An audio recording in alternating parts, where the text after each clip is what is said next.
আশা করি সবাই ভালো আছো।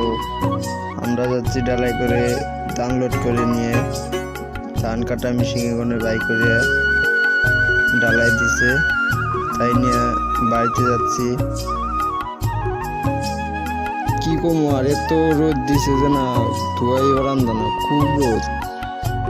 কার কার এই মেশিন দিয়ে ধান কাটা লাগবো কমেন্ট করে দেবেন, খুব সস্তায় পাওয়া যায়।